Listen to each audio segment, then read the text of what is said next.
There's just incredible video coming here from Memorial Park. Literally, water is rushing from the St. Johns River at least 100 to 150 feet. Please take shelter in your homes and be safe and sound with your loved ones. We should probably take some shelter ourselves. As you can see, it's getting pretty windy out here. Turns out that this food truck, Local Fresh, is open. Now, this is the only place on the entire island that is open. We're seeing water that is very, very high. I'm 6 feet tall myself, and as you guys can see, the water is nearly up to my shins. If you can look all the way to the back there, there's actually a guy out there who's trying to kayak. Yes, in the middle of this storm, there is a guy who's really taking a huge risk. Any other example of how the conditions have changed within the last 2 hours?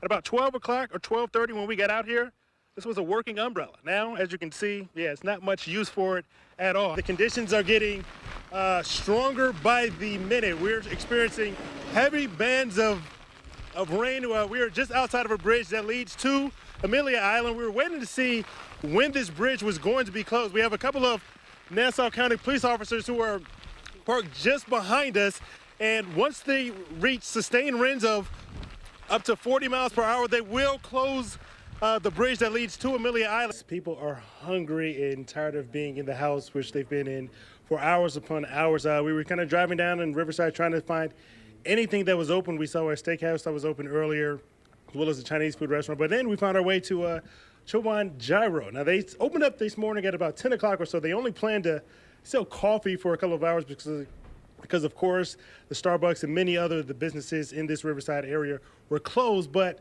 many hours later, they're still open. Actually, they were supposed to close tonight at 9 o'clock, but as we take a look in here, you can see there's still plenty of folks in here getting a nice warm meal for the first time.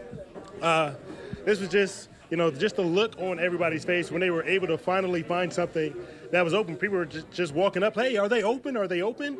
And people were just really, really excited to finally get a hot meal. They actually fed me myself. I was pretty hungry myself, so really thankful for these guys for that. Side reporter Brian Jackson. And Brian, I know you've been spending some time different places. It looks like you're now riding. Tell me what's going on here, Brian.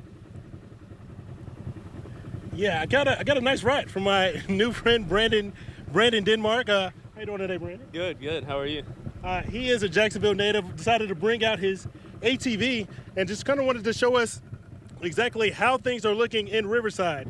So let's just take a trip down Riverside Avenue. As you guys can see, it is completely flooded. Now we're at least a couple of feet high off the ground.